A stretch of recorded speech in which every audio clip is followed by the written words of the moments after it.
friends, welcome back to my channel Safety Associates and Information। दोस्तों, अगर आप लोग नए हैं और आपने अभी तक मेरे चैनल को अगर सब्सक्राइब नहीं किया है तो प्लीज सब्सक्राइब कर दीजिए और बेल आइकन को जरूर दबा दीजिए, जिससे मेरे नए वीडियोस के बारे में आपको पता चलता रहे। दोस्तों, जैसा कि पिछले वीडियो में हमने बात किया था कि रिस्क असेसमेंट क्या होता है, क्यों करना चाहिए, रिस्क असेसमेंट कब करना चाहिए। तो दोस्तों, अगर आपने ये सब नहीं देखा है तो पिछले वीडियो को देख लीजिए, आपको पूरा क्लियर हो जाएगा। अब हम बात करते हैं कि रिस्क असेसमेंट होता कैसे है, कौन कौन से स्टेप्स रिस्क असेसमेंट में आते हैं। तो इस वीडियो में हम लोग ये बात करने वाले हैं। दोस्तों, सेफ्टी के बारे में अगर जानकारी लेनी है तो वीडियो को पूरा जरूर देखना चाहिए, तभी आपको पता चल पाएगा कि हाँ कौन सा स्टेप कहां पे किस तरह से इफेक्टिव होता है।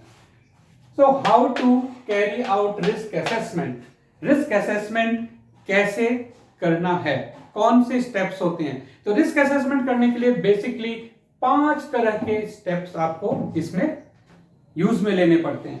पहला स्टेप जो है वो क्या, आइडेंटिफाइंग पोटेंशियल हैजार्ड। इन सबको एक एक करके हम लोग समझेंगे। पहले 5 स्टेप्स को देख लेते हैं। Identifying potential hazard. दूसरा स्टेप है identifying who might be harmed by those hazards. तीसरा है evaluate risk severity and establish procedures and precautions. Fourth है implement changes and record finding. Fifth है review your risk assessment.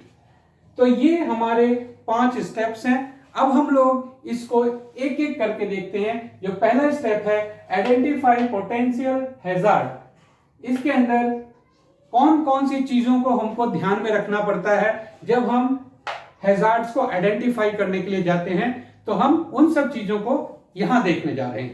Identifying potential hazard risk assessment का सबसे important part होता है to identify potential hazard.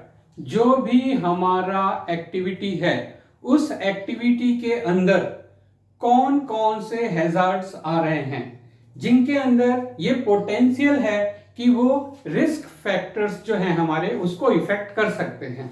तो उसके लिए हम कैसे पता करेंगे, कैसे पता चलेगा हमें कि कौन कौन सी एक्टिविटी के अंदर कौन कौन से हमारे हैजार्ड्स हैं। तो वो पता करने के लिए आपको इन सब चीजों को देखना पड़ेगा। सबसे पहला जो है वो क्या है, ऑब्जर्वेशन। आपको जहां का भी रिस्क असेसमेंट करना है, आपको वहां पे फिजिकली विजिट करना चाहिए। फिजिकली विजिट करके आपको उस लोकेशन को चारों तरफ से घूम के देखने का है, उसको ऑब्जर्व करने का है कि उसके आसपास में क्या है। उसके आसपास में कोई प्लांट है, कोई स्टोरेज है, कोई एक्टिविटी चल रही है, या कुछ ऐसी सोर्सेज हैं जिनमें हैजार्ड हो सकता है। तो वो चीज आपको कैसे पता चलेगी, दैट इज थ्रू ऑब्जर्वेशन। तो ये ऑब्जर्वेशन आपको करनी है, और आप जो भी ऑब्जर्वेशन आप लेते हैं उस ऑब्जर्वेशन को आपको रिकॉर्ड करने का है, क्योंकि आपके उन ऑब्जर्वेशन के बेस पे ही हम इसके अगले पॉइंट के ऊपर काम करेंगे। सो दूसरा हमारा जो तरीका है पास्ट रिकॉर्ड। उस पर्टिकुलर एक्टिविटी का पास्ट रिकॉर्ड आपको देखना है कि पास्ट रिकॉर्ड हमारा क्या कहता है कि ऐसे एक्टिविटीज के अंदर कौन कौन से हैजार्ड्स हैं, या ऐसी एक्टिविटीज के अंदर किस किस टाइप के रिस्क हो चुके हैं, या ऐसी एक्टिविटीज के अंदर किस किस टाइप के एक्सीडेंट, इंसिडेंट या नियर मिस जो है वो रिपोर्टेबल हैं, जिनका रिकॉर्ड है। आपको वो डाटाज निकालने हैं और उसके बेस पे भी आपको इसके अंदर उसको रखना है। इसके बाद आता है चेक मैन्युफैक्चरर्स डाटा शीट। जो अगर आप किसी भी चीज के ऊपर काम कर रहे हैं, कोई आपने केमिकल चीज ली हुई है, कोई चीज आपने मार्केट से परचेज किया है जिसको आप यूज कर रहे हैं उस पर्टिकुलर एक्टिविटी के अंदर, तो हर एक मटेरियल का एक डाटा शीट होता है कि ये मटेरियल के अंदर ये हैजार्ड्स हैं। उसकी गाइडलाइन दी हुई होती है कि इसको इस तरह से यूज करना है। उसके लिए प्रिकॉशनरी मेजर्स दिए होते हैं। तो उस डाटा शीट को भी आपको अपने पोटेंशियल हैजार्ड के उसमें रखना है, बिकॉज वहां से आपको पता चलेगा कि उस पर्टिकुलर मटेरियल के अंदर कौन कौन से हैजार्ड्स हैं। तभी मैन्युफैक्चरर ने आपको इतने सारे प्रिकॉशंस दिए हैं, तो आपको उसको भी कंसीडर करना है। Consulting with employees who are carrying out job, आपको उस एक्टिविटी के ऊपर ऑलरेडी जो लोग काम कर रहे हैं, पहले से जो लोग एंगेज हैं उस एक्टिविटी के अंदर, उन लोगों से आपको बात करनी है, बिकॉज वो एक राइट पर्सन होते हैं जो आपको समझा पाएंगे, बता पाएंगे कि उनको कौन कौन सी दिक्कतें आ रही हैं इस काम के अंदर, उनको क्या क्या चीजें फेस करनी पड़ती हैं। तो एक्चुअल जो हैजार्ड्स हैं, एक्चुअल जो रिस्क है, वो आपको और अच्छे से समझा पाएंगे कि उस काम के अंदर उनको किस किस तरह की दिक्कतों को फेस करना पड़ता है। तो ये पार्ट तो कभी भी हमें मिस नहीं करना चाहिए, हमें कंसल्ट जरूर करना चाहिए उन वर्कर्स से, उन एम्प्लॉयज से जो ऑलरेडी उस टाइप के जॉब के अंदर इन्वॉल्व हैं। इसके बाद considering other situations, other situations में क्या है, जो इक्विपमेंट आप यूज कर रहे हो उस इक्विपमेंट से रिलेटेड हैजार्ड, जो आप उसकी सर्विसिंग प्रोवाइड करोगे उससे रिलेटेड हैजार्ड्स, तो उन हैजार्ड्स को भी इसके अंदर कंसीडर करना है। उसकी मेंटेनेंस, उसका हैजार्ड, बिकॉज कई बार ऐसा देखा जाता है कि काम में कोई भी आपको दिक्कत नहीं हुई, काम के दौरान आपका कोई भी एक्सीडेंट, इंसिडेंट, नियर मिस कुछ रिपोर्ट नहीं हुआ, बट जब हम मेंटेनेंस पे गए तो उस समय कोई एक्सीडेंट हो जाता है।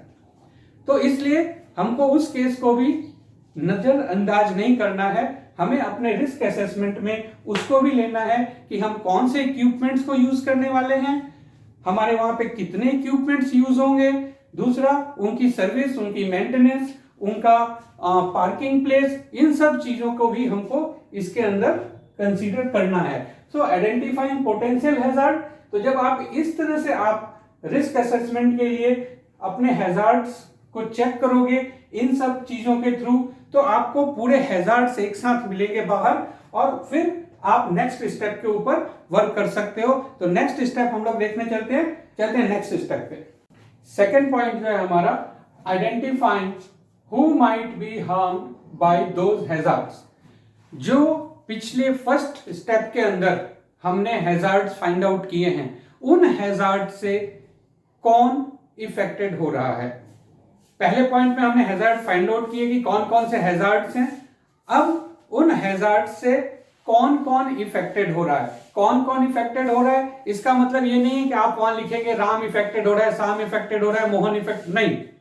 कौन कौन इफेक्टेड हो रहा है, इसका मतलब कि कितने लोग डायरेक्ट कॉन्टेक्ट की वजह से इफेक्टेड हो सकते हैं और कितने लोग इनडायरेक्ट कॉन्टेक्ट की वजह से इन्फेक्टेड हो सकते हैं। So hazard through direct contact, hazard through indirect contact. एक एग्जांपल जैसे कि मैं देता हूं कि अगर कहीं पे सपोज कोई नॉइज पोल्यूशन हो रहा है, कोई ऐसी एक्टिविटी हो रही है जिसमें बहुत ज्यादा नॉइज प्रोड्यूस हो रहा है, तो उस जो पर्सन उस एक्टिविटी को परफॉर्म कर रहा है वो तो इफेक्टेड होगा ही होगा।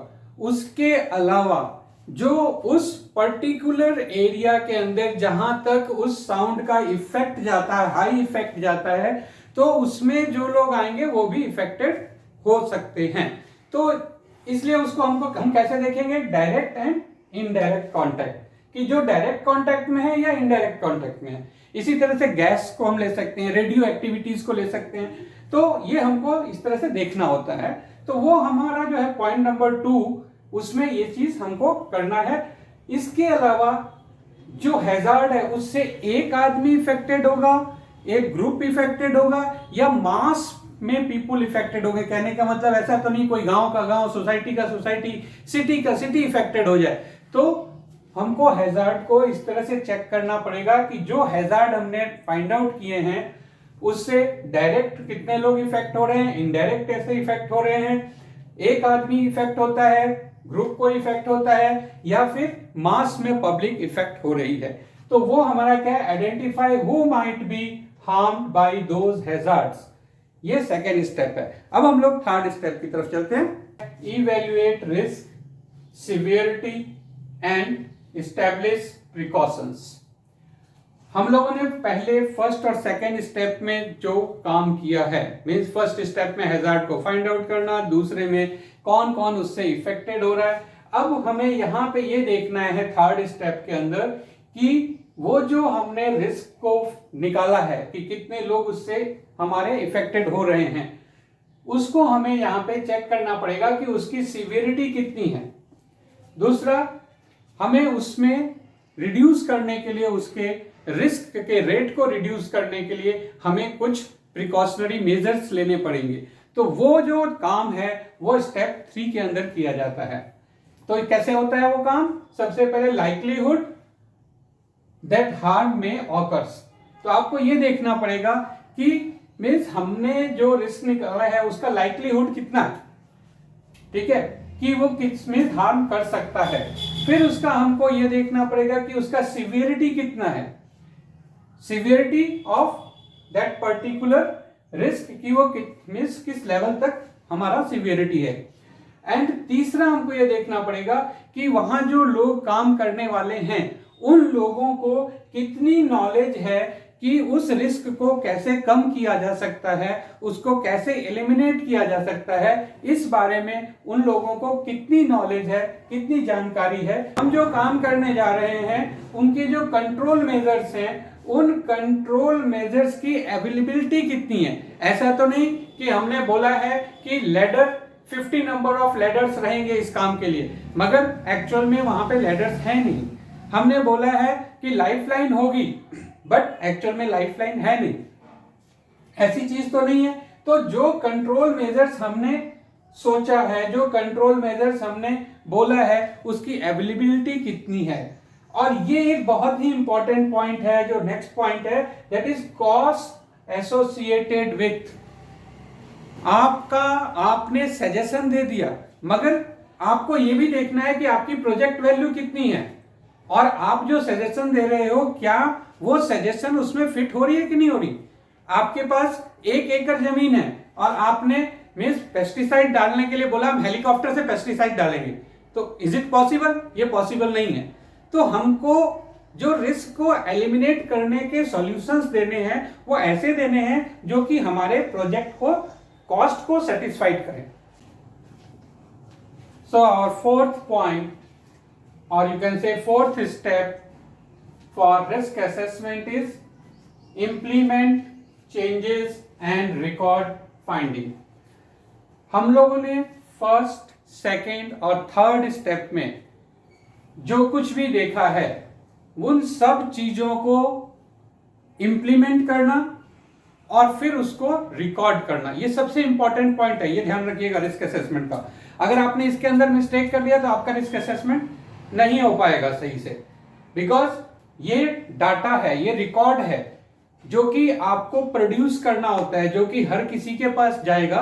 तो इसलिए ये जो है ये सबसे इंपॉर्टेंट आपका स्टेप है, fourth step, that is implement changes and record finding. जो कुछ भी आपने अभी तक किया है, हैजार्ड्स को फाइंड आउट किया है, कौन उससे इफेक्टेड होने वाला है, जो आपने उसके अंदर कंट्रोल मेजर्स लिए हैं, वो सब चीजों को आपको अब फील्ड पे लेके आना है, लोगों को बताने का है।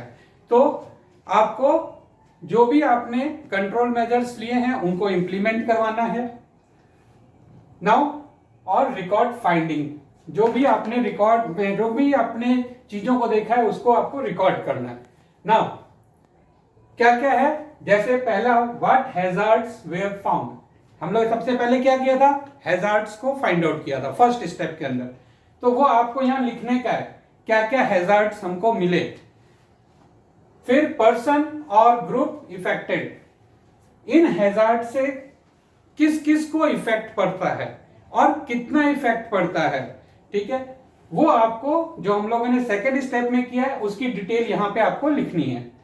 Third, the control puts in place, और उस हैजार्ड को कम करने के लिए या उस हैजार्ड्स को एलिमिनेट करने के लिए हमने किन कंट्रोल मेजर्स को लगाया है, क्या क्या कंट्रोल मेजर्स हमने वहां पे अप्लाई किया है, पहले से कौन से कंट्रोल मेजर्स हैं, एडिशनल कंट्रोल मेजर्स हमने क्या किए हैं, वो सारी चीजें आपको यहाँ पे लिखनी होती हैं।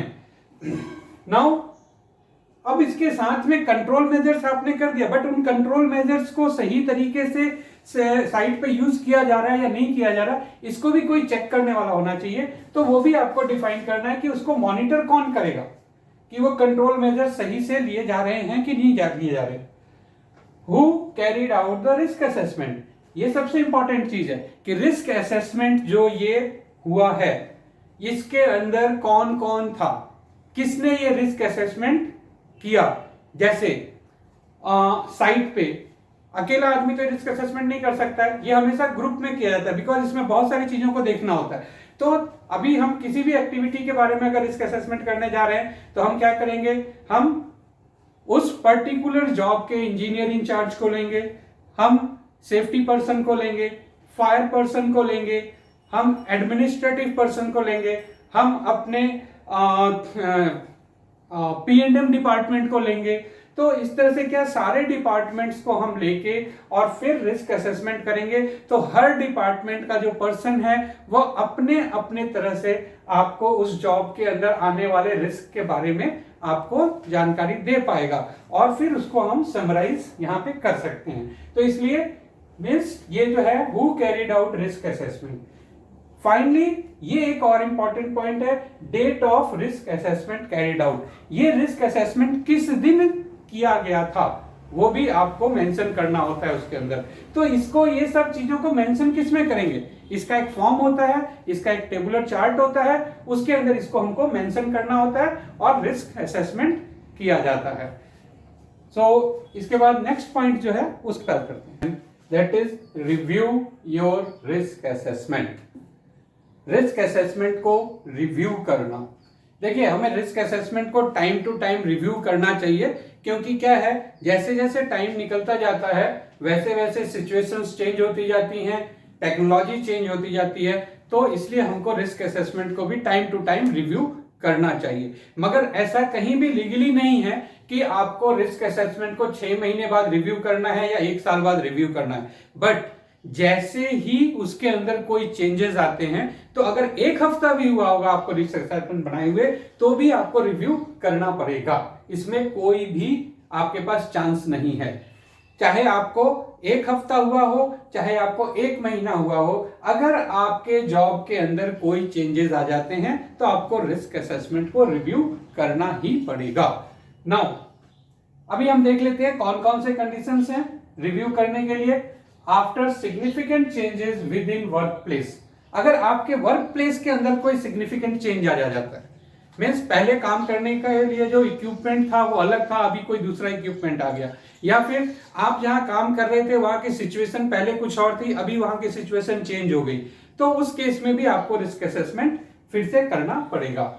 आफ्टर एन एक्सीडेंट और इल हेल्थ इंसिडेंट, अगर कोई एक्सीडेंट रिपोर्ट होता है या इल हेल्थ रिपोर्ट होता है तो उस केस के अंदर आपको फिर से रिस्क असेसमेंट करना है।